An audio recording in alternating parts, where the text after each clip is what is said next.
రాష్ట్ర ప్రభుత్వం 3,04,900 కోట్ల బడ్జెట్ అయితే పెట్టింది. కానీ ఆర్థిక నిపుణులు అందరూ కలిసి ఎక్స్పెక్ట్ చేసింది ఎంత యాక్చువల్లీ అంటే కేవలం 13,800 కోట్లు మాత్రమే పెంచారు. అంటే కనీసం ఒక 4-5% పెంచుంటే 3,25,000 కోట్ల బడ్జెట్ ఉండుంటే ఇప్పుడున్న రాష్ట్ర పరిస్థితిలో, ఎందుకంటే ఆల్రెడీ రేట్స్ అన్నీ పెరిగి ఇన్ఫ్లుయెన్స్ చాలా పెరిగి అంటే వస్తువుల ధరలు చాలా పెరిగి ఆల్రెడీ రాష్ట్రం అనేది కొంత ఇబ్బందులలో ఉందని అనేక వేదికల మీద రేవంత్ రెడ్డి ప్రభుత్వం చేస్తున్నటువంటి వ్యాఖ్యలను అయితే గమనిస్తూ ఉన్నారు. కానీ ఆర్థిక నిపుణులు ఈ బడ్జెట్ని 3,25,000 కోట్లు పెట్టుంటే, అంటే గత ఏడాది కేవలం ఎంత 2,91,000 కోట్లు పెట్టి కేవలం 2,20,000 కోట్లు మాత్రమే ఖర్చు పెట్టారు. 70,000 కోట్లు ఖర్చు పెట్టలేకపోయినా కారణం వాళ్ళకి ఆదాయం రాలేదు, 70,000 కోట్లు ప్రజలకి చేరలేదు.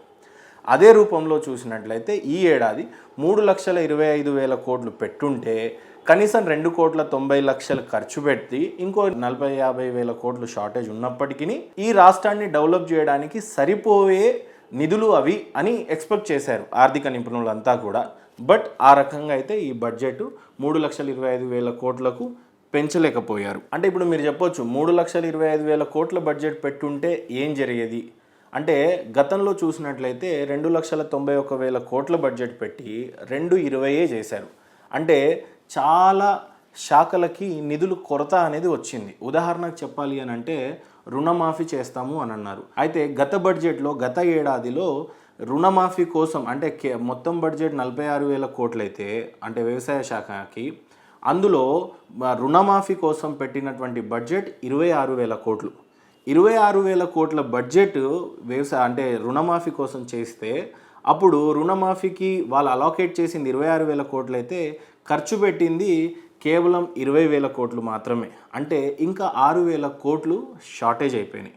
అంటే వీళ్ళు బడ్జెట్లో చాలా తక్కువ అంటే 70,000 కోట్లు షార్టేజ్ అయింది కదా, దానివల్ల అన్ని శాఖలకి ఒక 10,000 కోట్లు, 2,000 కోట్లు, 1,000 కోట్లు, 100 కోట్లు అన్ని శాఖల వారీగా షార్టేజ్ అయిపోయినాయి. అంటే 70,000 కోట్లు కూడా వాళ్ళు నిజంగానే ట్యాక్స్ రూపంలో కేంద్ర ప్రభుత్వంతో పోరాడి ఆ అమౌంట్లు కూడా గ్రాంట్లు కానీ ట్యాక్స్లు కానీ కలెక్ట్ చేసి ఉంటే రుణమాఫీ ఏకకాలంలోనో లేకపోతే గత ఏడాదిలో 26,000 కోట్లు అనుకున్నారు కాబట్టి 26,000 కోట్లకు పెట్టుంటే రుణమాఫీ నిజంగానే అయిపోయేది. అలాగే రైతు బంధు కోసం కేటాయించినటువంటి నిధులు అంత ఆశించిన మేరకి రైతులకి అందలేదనేది ఇంకో వాదన. అలాగే సన్న బియ్యాల కోసము 500 రూపాయలు బోనస్ అన్నారు రైతులకి. అయితే 500 రూపాయలు అందరికీ చేరినాయి అని అంటే అందరికీ చేరలే. కారణం ఏంటంటే గత ఏడాది సన్న బియ్యాల కోసం ఇచ్చినటువంటి బడ్జెట్ ఎంత 1,800 కోట్లు, 1,800 crores.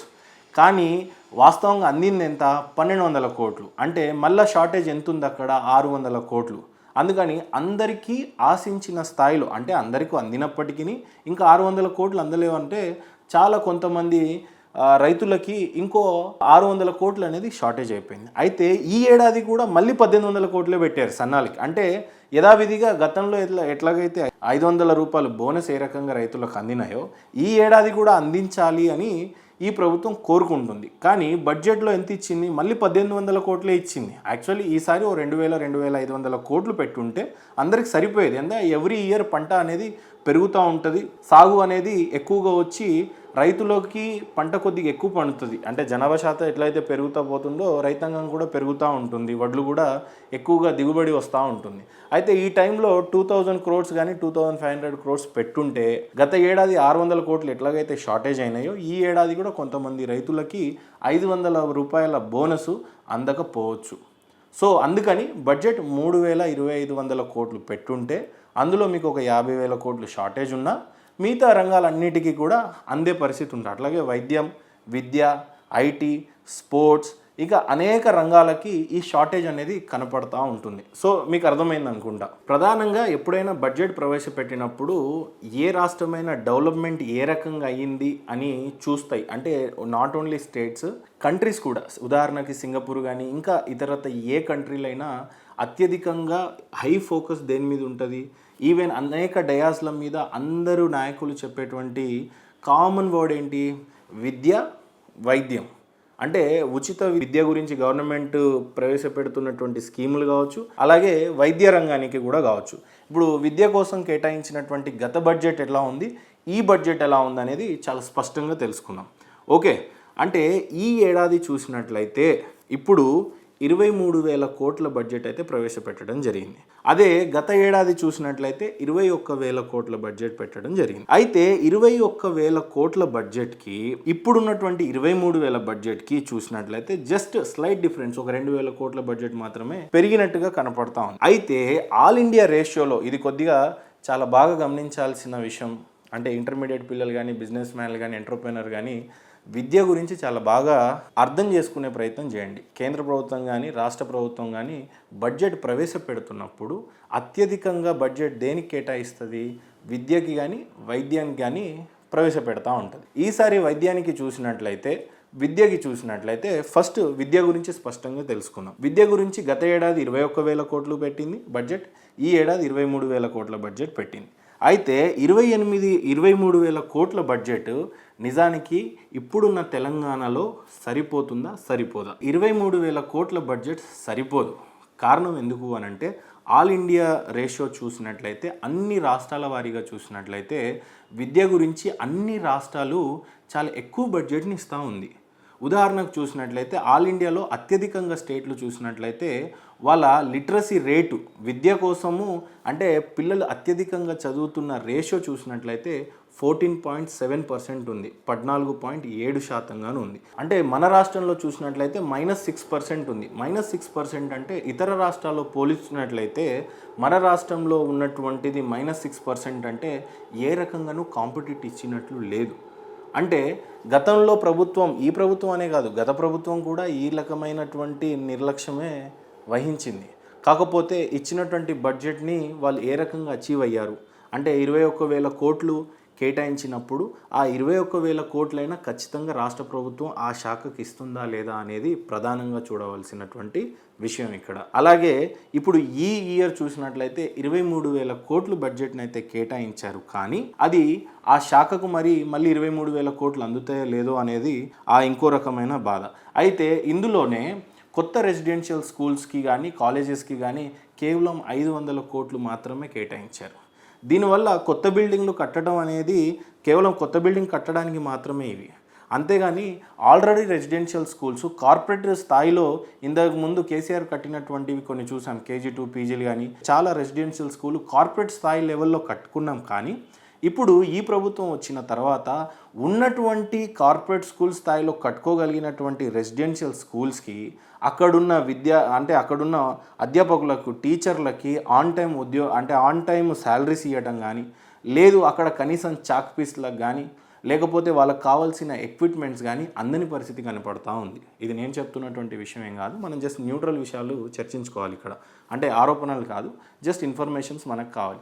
అయితే ఇప్పుడు ఈ 500 కోట్లు కొత్త బిల్డింగ్లు కట్టడానికి కేటాయించినప్పుడు ఇలా కాకుండా ఆర్థిక నిపుణులు కానీ లేదా ప్రొఫెసర్స్, ఇంటలెక్చువల్స్ చెప్తున్నటువంటి విషయం ఏంటంటే ఈ 500 కోట్ల నిధులు ఆల్రెడీ ఉన్నటువంటి పాఠశాలల్లో ఉన్న వాళ్ళకి కేటాయించుంటే వాళ్ళకు మంచి బెంచ్లు కానీ, మంచి వాష్రూమ్స్ కానీ, వాళ్ళకు ఇచ్చేటువంటి ఆహార ఏదైతే భోజనాల వసతులు ఉన్నాయో వాళ్ళకు ఇప్పుడు ఈ రకంగా ఈ రోజులలో ఎక్కువగా చూస్తున్నటువంటి విషయాలు ఏంటంటే అన్నం తినిన తర్వాత వాళ్ళకి ఫుడ్ పాయిజన్ అవుతుందని ఆల్రెడీ ఇది లాస్ట్ ఇయర్ నుంచి ఎక్కువగా వింటున్నాం మనం. సో ఈ 500 కోట్లు కొత్త బిల్డింగ్ కట్టడానికి కాకుండా ఆల్రెడీ ఏదైతే ఎగ్జిస్టింగ్ స్కూల్స్ ఉన్నాయో వాళ్ళ పిల్లలకి చదవడానికి కానీ, యూనిఫామ్స్ కానీ, బ్యాగ్స్ కానీ, భోజనాలకు కానీ, టీచర్ల శాలరీస్ కానీ, అక్కడున్న ఎక్విప్మెంట్లు కానీ, డిజిటల్ వ్యవస్థని ఇప్పుడు AI చాలా ఆర్టిఫిషియల్ ఇంటెలిజెన్స్ చాలా డెవలప్ అవుతూ ఉంది. కనీసం విద్యా వ్యవస్థలో ఇతర రాష్ట్రాలని చెప్పలేను కానీ కొన్ని రాష్ట్రాలలో ఆర్టిఫిషియల్ ఇంటెలిజెన్స్ ఆల్రెడీ ఎడ్యుకేషన్స్లలోకి వాళ్ళు ప్రవేశపెట్టారు. రెసిడెన్షియల్ స్కూళ్ళలో వాళ్ళు డిజిటలైజ్ చేశారు. ఇక్కడ ఆల్రెడీ ఉన్నటువంటి స్కూళ్ళకు ఏ రకమైన బడ్జెట్ని వాళ్ళ ప్రతిపాదన అయితే చేయలేదు, కానీ కొత్త బిల్డింగ్లు కట్టడానికి మాత్రం 500 కోట్లు అనేది ఇచ్చారు. అలాగే చూసినట్లయితే స్టాఫ్స్ అండ్ రిక్రూట్మెంట్ కోసము ఏ రకమైనటువంటి ప్రతిపాదన చేయకపోవడం అనేది కొంత బాధాకరమైన విషయం.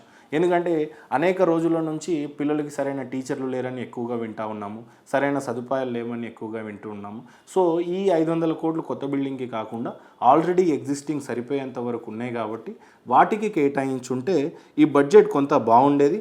అలాగే లిటరసీ రేట్ కొద్దిగా పెంచితే, అంటే ఆల్రెడీ చదువుకోని పిల్లలు -6% ఉన్నారు తెలంగాణలో, మనం ఓన్లీ 8.5-8% దగ్గరనే కొట్టుమిట్టాడుతున్నాం. ఆల్ ఇండియా లెవెల్లో, నేను వేరే దేశాల గురించి మాట్లాడతలే, జస్ట్ మన రాష్ట్రాల్లో, మన ఇతర రాష్ట్రాల్లో చూసినట్లయితే 14.7% ఉంది. అది గణనీయంగా మళ్ళీ 16 నుంచి 17% కూడా పెరిగే అవకాశాలు ఉన్నాయని కూడా అంటున్నారు. సో విద్యా వైపు కొద్దిగా ఎక్కువగా ఇంట్రెస్ట్ చూపించి ఉంటే బాగుండేది. గత ప్రభుత్వం అయితే KG to PG కానీ, లేకపోతే అనేక రకమైన రెసిడెన్షియల్ స్కూల్స్ కానీ, యూనిఫామ్ కానీ, మధ్యాహ్న భోజనాలు కానీ, లేకపోతే సన్నబియ్యము ప్రవేశపెట్టడం కానీ, ఆ రోజుల్లో ఈటల రాజేంద్ర గారు ఉన్న టైంలో ఇలాంటివన్నీ ఇంప్లిమెంట్ అయినామని మనం వినున్నాం. కానీ ఈసారి ఎడ్యుకేషన్ మినిస్టరు దీని మీద గట్టి కసరత్తు అయితే చేయలేదు. కొంత నిరాశ కూడా కనిపిస్తుంది అనేది నిపుణులు చెప్పేటువంటి విషయాలు. అలాగే అధ్యాపకులకు అక్కడే లోకల్గా అకామిడేషన్ కల్పిస్తాం కొత్త బిల్డింగ్లు అని చెప్పారు. వాళ్ళకి అకామిడేషన్ ఏం ఇబ్బంది లేదు, కానీ ఉన్న పిల్లలకి కావాల్సినటువంటి ఎక్విప్మెంట్ కానీ సరైన టైంలో శాలరీస్ లేవని, తర్వాత ఏ రకమైనటువంటి ఎసెన్షియల్స్ చాలా స్పీడ్గా అనేది వాళ్ళకి అందట్లేదు అనేది ప్రధానంగా వాళ్ళ సైడ్ నుంచి వినిపిస్తున్నటువంటి విషయాలు ఇవి. ఇది విద్యలో ఉన్నటువంటి ప్రాబ్లం. ఇప్పుడు మీకు అర్థమైంది అనుకుంటా, గతంలో 21,000 కోట్లు కేటాయించారు, ఇప్పుడు 23,000 కోట్లు కేటాయించారు విద్యారంగానికి.